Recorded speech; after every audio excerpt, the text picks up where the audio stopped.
My first HO train layout in a long time, part 6, layout updates and an actual shunting session video. Layout updates are provided as well as a video of an actual shunting operation. Useful links are in the description below this video. The updates. Midwest cork roadbed installed. The original track plan was straight pinned to the foam insulation board tabletop and repeatedly tested for reliable operation, while shunting operations were simulated over many hours of prototypical operations. After marking all of the track work center lines, all of the track was removed in sections and set aside. Removal of the track was easy because it was only straight pinned to the foam insulation board tabletop. The photo shows the original track work pinned directly to the tabletop. The Midwest cork roadbed was straight pinned along all of the marked center lines.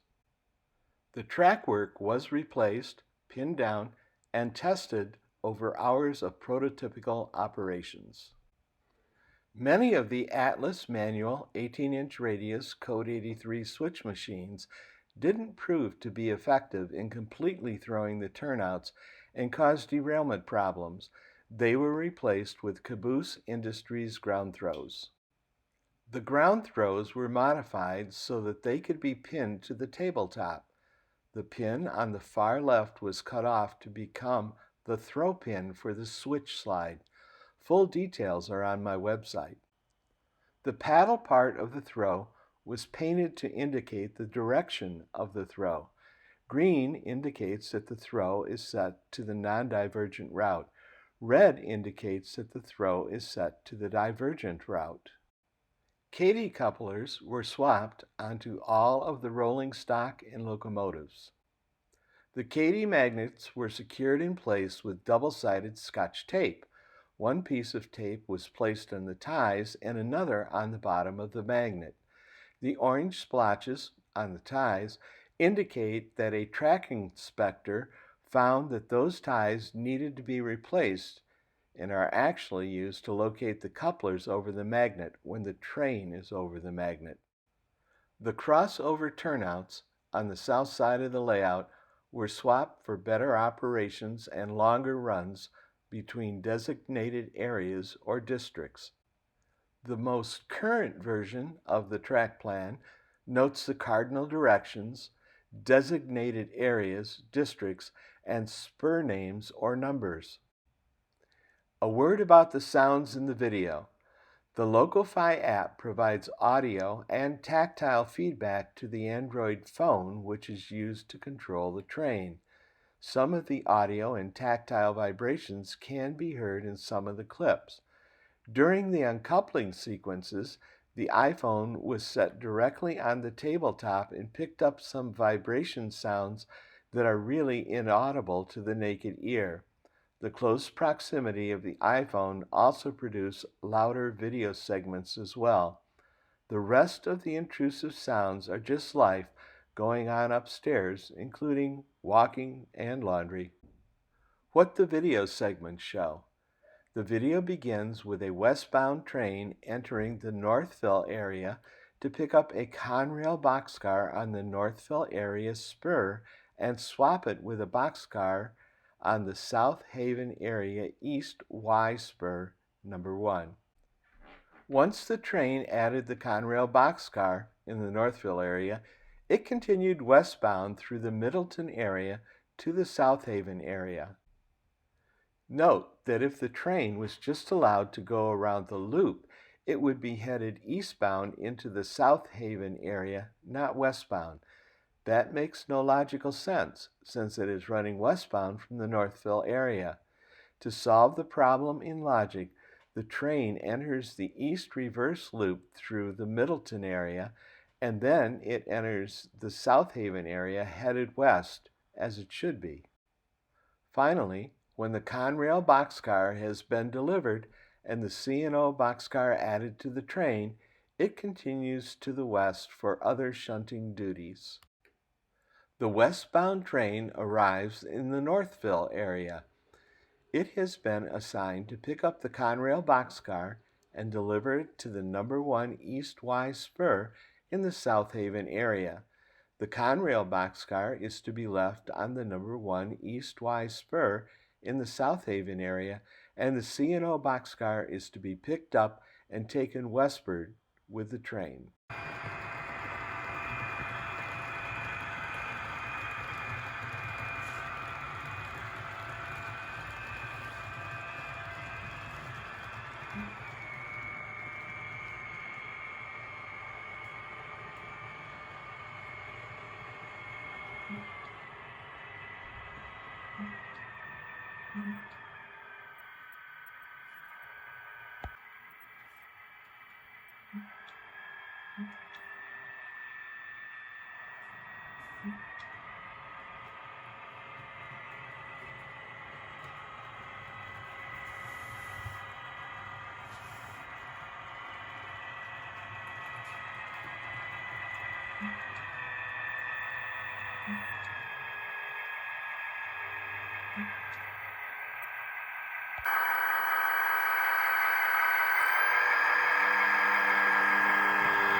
The train continues on and passes through the Middleton area before arriving at the South Haven area to swap the boxcars and then continue its westward journey.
The photo shows the underside of the train table and all of the complicated wiring required to run dead rail battery on board using LocoFi.